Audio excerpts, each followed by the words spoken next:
Subscribe ಆಗಿ bell ಬಟನ್ನನ್ನು ತಪ್ಪದೆ press ಮಾಡಿ. ನಮಸ್ಕಾರ ವೀಕ್ಷಕರೇ, ಜಾನಪದ ಕಣಜ 222ಕ್ಕೆ ತಮ್ಮೆಲ್ಲರಿಗೂ ಸ್ವಾಗತವನ್ನ ಬಯಸ್ತಾ ಇದ್ದೇನೆ. ಬಸವ ಹೂಡಿದ ಬಂಡಿ, ಬಸವ ಹೂಡಿದ ಬಂಡಿ, ಶಿಶುವು ಏರಿತು ನಂದಿ. ಬಸವ ಹೂಡಿದ ಬಂಡಿ, ಶಿಶುವು ಏರಿತು ನಂದಿ. ದಶ ಎದ್ದ ಲೋಕ ಕೈಲಾಸ, ದಶ ಎದ್ದ ಲೋಕ ಕೈಲಾಸ. 12ನೆಯ ಶತಮಾನದಲ್ಲಿ ಆಗಿರುವುದಂತಹ ಒಂದು ಚಾರಿತ್ರಿಕ ಘಟನೆಯನ್ನ ಇಟ್ಕೊಂಡು ಹುಟ್ಟಿರ್ತಕ್ಕಂತಹ ತ್ರಿಪದಿಗಳಿವು ಅಂತ ಹೇಳಲಿಕ್ಕೆ ಬಹಳ ಹೆಮ್ಮೆ ಅನ್ನಿಸ್ತದೆ. ನಂದಿ ಅಂದ್ರೆ ಇಲ್ಲಿ ಅಣ್ಣ ಬಸವಣ್ಣನನ್ನ ಸಮೀಕರಿಸ್ತಕ್ಕಂಥದ್ದನ್ನ ನಾವು ನೋಡ್ತೇವೆ. ಬಸವ ಹೂಡಿದ ಬಂಡಿ, ಶಿಶುವು ಏರಿತು ನಂದಿ. ಅಣ್ಣ ಬಸವಣ್ಣನವರು ಹೂಡಿರ್ತಕ್ಕಂತಹ ಬಂಡಿಯಲ್ಲಿ ಶಿಶುವು ಏರಿತು ನಂದಿ. ದಶ ಎದ್ದ ಲೋಕ ಕೈಲಾಸ. ದಶ ದಶ ದಿಕ್ಕುಗಳಿಂದ 12ನೆಯ ಶತಮಾನದಲ್ಲಿ ಎಲ್ಲ ಸಮುದಾಯಗಳು ಓಡೋಡಿ ಅನುಭವ ಮಂಟಪಕ್ಕೆ ಬಂದ್ರು. ಶರಣರೆಲ್ಲರೂ ಸೇರಿದ್ರು. ತಮ್ಮಲ್ಲಿರ್ತಕ್ಕಂತಹ ಚಿಂತನ ಮಂಥನಗಳನ್ನ, ತಮ್ಮ ಒಂದು ಬೌದ್ಧಿಕ ಶಕ್ತಿ ಸಾಮರ್ಥ್ಯವನ್ನ, ತಮ್ಮ ಒಂದು ವಚನಗಳನ್ನ ಕಟ್ಟುವುದರ ಮೂಲಕ ಆ ಒಂದು ಕಾಲಘಟ್ಟವನ್ನ ಅವಿಸ್ಮರಣೀಯವಾಗಿ ಮಾಡಿದ್ರು ಅನ್ಲಿಕ್ಕೆ ಇಂತಹ ತ್ರಿಪದಿಗಳು ಸಾಕ್ಷಿಯಾಗ್ತವೆ. ಹೂಡಿದರು ಹುರುಪಿನಲ್ಲಿ ನಾಡ ಬಲ್ಲವರೆಲ್ಲ, ಹೂಡಿದರು ಹುರುಪಿನಲ್ಲಿ ನಾಡ ಬಲ್ಲವರೆಲ್ಲ. ಶಿವನುಡಿಗೆ ಸಿವುಡು ಕಟ್ಟಿದರು, ಶಿವನುಡಿಗೆ ಸಿವುಡು ಕಟ್ಟಿದರು. ಶಿವನುಡಿಯ ಕಾಯಕದ ಗೂಡಾತು ಕಲ್ಯಾಣ, ಶಿವನುಡಿಯ ಕಾಯಕದ ಗೂಡಾತು ಕಲ್ಯಾಣ. ಆ ಶಿವನುಡಿಗೆ ಶಿವುಡನ್ನ ಕಟ್ಟಿದರು. ಇದು ಜಾನಪದರ ಜೀವನಾನುಭವ. ಆ ಬಸವ ತತ್ವವನ್ನ ಯಾಕೆ ಜಾನಪದರು ತಮ್ಮ ಬದುಕಲ್ಲಿ ಮೇಳೈಸ್ಕೊಂಡಿದ್ರು ಅನ್ನೋದಕ್ಕೆ ಇದಕ್ಕಿಂತ ಸ್ಪಷ್ಟವಾದ ತ್ರಿಪದಿ ಮತ್ತೆ ಎಲ್ಲಿಯೂ ಸಿಗ್ಲಿಕ್ಕೆ ಸಾಧ್ಯ ಇಲ್ಲ. ಆ ಶಿವನುಡಿಗೆ ಶಿವುಡನ್ನ ಕಟ್ತಾರೆ. ನಾವೇನು ಹುಲ್ಲಿನ ಶಿವುಡನ್ನ ಕಟ್ಟಿ ರಾಶಿ ಮಾಡಿ ಬಣವೆ ಹಾಕ್ತಿವಲ್ಲ, ಆ ರೀತಿ ಸಾಹಿತ್ಯವನ್ನ ಒಂದು ಕಡೆಗೆ ರಾಶಿ ಮಾಡಿ ಹಾಕಿದ್ರು. ಅದು ಯಾವಾಗ ಅಂದ್ರೆ 12ನೇ ಶತಮಾನದಲ್ಲಿ ಅನ್ನುವ ಕುರುಹನ್ನ, ಚಾರಿತ್ರಿಕ ದಾಖಲೆಯನ್ನ ಇಂತಹ ತ್ರಿಪದಿಗಳು ಇವತ್ತು ನಮಗೆ ಹೇಳ್ಕೊಡ್ತಾ ಇದ್ದಾವೆ. ಅಲ್ಲಿ ಕೃಷಿ ಮೂಲ ಸಂಸ್ಕೃತಿಯಲ್ಲಿ ಎಲ್ಲರೂ ಮುಖ್ಯ ಆಗ್ತಾರೆ. ಚಮ್ಮಾರ ಮುಖ್ಯ, ಕಮ್ಮಾರ ಮುಖ್ಯ, ಬಡಗಿ ಮುಖ್ಯ.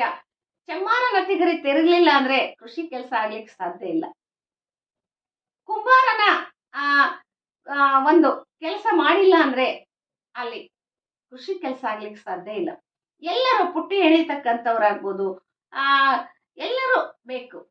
ಅಗಸರು, ಕ್ಷೌರಿಕರು, ಅವರು ಒಂದು ಶುದ್ಧಿ ಮಾಡ್ತಕ್ಕಂಥವ್ರು, ಶುಚಿತ್ವಕ್ಕೆ ಅವ್ರು ಬೇಕು. ಹಾಗಾಗಿ ಅವರೆಲ್ಲರೂ ಸಮ. ಯಾರ ಕೆಲ್ಸನೂ ಶ್ರೇಷ್ಠನೂ ಅಲ್ಲ, ಕನಿಷ್ಠನೂ ಅಲ್ಲ.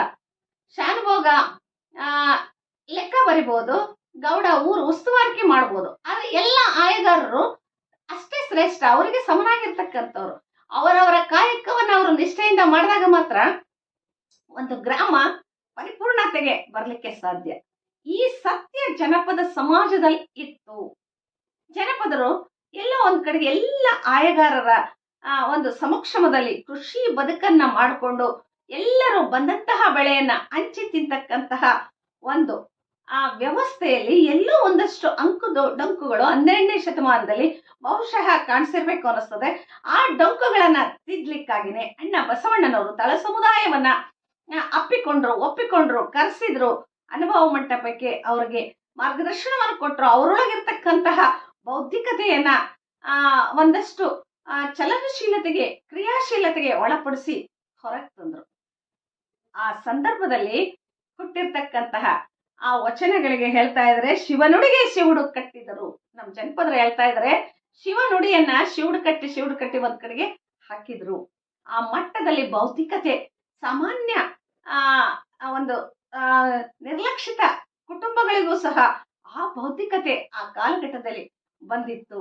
ಹಾಗಾಗಿ ಮತ್ತೊಂದು ಕಡೆ ಜನಪದರು ಹೇಳ್ತಾರೆ, ಬಹಳ ಸುಂದರವಾಗಿ ಹೇಳ್ತಾರೆ, 10,000 ಪದವ ಬಂಡಿಯಲ್ಲಿ ಏರ್ಕೊಂಡು, 10,000 ಪದವ ಬಂಡಿ ಮೇಲೆ ಹೇರ್ಕೊಂಡು, ಮತ್ತೊಂದು 1,000 ಪದ ಎತ್ತಿನ ಮೇಲೆ ಏರ್ಕೊಂಡು, ಮತ್ತೊಂದು 1,000 ಪದ ಎತ್ತಿನ ಮೇಲೆ ಏರ್ಕೊಂಡು, ಬಂದೀವಿ ಬಸವ ನಿಮ್ಮಂಗಳಕ್ಕೆ, ಬಂದೀವಿ ಬಸವ ನಿಮ್ಮಂಗಳಕ್ಕೆ. ಇಲ್ಲಿ ತಮ್ಮ ಒಂದು ಜಾಣ್ಮೆಯನ್ನ, ತಮ್ಮ ಒಂದು ಬುದ್ಧಿವಂತಿಕೆಯನ್ನ ಅವರು ತಗೊಂಡು ಬಂದಿದ್ದೀವಿ, ಇದಕ್ಕೆ ಸಂಸ್ಕಾರ ಕೊಡು, ಈ ಜ್ಞಾನಕ್ಕೆ ಒಂದು ಹೊರ ಜಗತ್ತಿಗೆ ಪ್ರಕೃತಿಯನ್ನು ಕೊಡು, ಇದನ್ನ ಈ ಒಂದು ನಮ್ಮಲ್ಲಿರ್ತಕ್ಕಂತಹ ಜ್ಞಾನವನ್ನ ತಮಗೆ ಅರ್ಪಣೆ ಮಾಡ್ತಾ ಇದ್ದೇವೆ, ಅದನ್ನ ನೀವು ಸ್ವೀಕರಿಸ್ರಿ ಅನ್ನುವ ಆ ಮಾತು ಏನಿದೆಯಲ್ಲ, ಅಲ್ಲಿ ನಿಜವಾಗ್ಲೂ ಸಹ ಅಕ್ಷರ ಅರಿಯದ ನಮ್ಮ ಜನಪದ ಸಮಾಜ ಅಂತ ನಮ್ಗೆ ಅನಿಸ್ತಾನೆ ಇಲ್ಲ. ಅನುಭವ ಹೊಂದಿರ್ತಕ್ಕಂತಹ ಅಕ್ಷರ ಜ್ಞಾನ ಇಲ್ಲದ ಮಹಾನ್ ಪಂಡಿತರು ಮಾತನಾಡ್ಲಿಕ್ಕೆ ಏನು ಶಬ್ದಗಳು ಬರ್ತಾವಲ್ಲ, ಆ ಶಬ್ದಗಳು ನಮ್ಮ ಜನಪದ ಸಮುದಾಯದ ತ್ರಿಪದಿಗಳಲ್ಲಿ ಇವತ್ತು ಹುಟ್ಕೊಂಡಿದ್ದಾವೆ. ಅಂದ್ರೆ ಅವರು ಬರ್ಕೊಡದೇ ಇರ್ತಕ್ಕಂತಹ ಬಹುದೊಡ್ಡ ಸಾಹಿತಿಗಳಾಗಿ ನಮ್ಗೆ ಈ ಆಧುನಿಕ ಕಾಲಘಟ್ಟದಲ್ಲಿ ಇಂತಹ ತ್ರಿಪದಿಗಳ ಮೂಲಕ ನಮ್ಗೆ ಮುಖಾಮುಖಿಯಾಗ್ತಾರೆ. ಅವರ ಚಿಂತನೆಗಳು ಹೇಗಿದ್ವು, ಅವರ ಮನಸ್ಥಿತಿ ಹೇಗಿತ್ತು, ಆ ಮಾಡ್ತಕ್ಕಂತಹ ಕಾಯಿಕ ನಿಷ್ಠೆಯಾಗಿತ್ತು, ಆ ಬಸವ ತತ್ವದ ಅಡಿಯಲ್ಲಿ ಅವರ ಬದುಕಿನ ಅನುಸಂಧಾನಗಳು ಏನಿದ್ವು ಅಂತಕ್ಕಂಥದ್ದನ್ನ ತಿಳಿಸ್ಲಿಕ್ಕೆ ಈ ತ್ರಿಪದಿಗಳು ಇವತ್ತಿಗೂ ಸಹ ನಮ್ಗೆ ಸಾಕ್ಷೀಭೂತವಾಗಿ ನಿಂತಿದ್ದಾವೆ ಅನ್ನುವ ಮಾತನ್ನ ಹೇಳ್ತಾ ಇದ್ದೀನಿ. ಧನ್ಯವಾದ.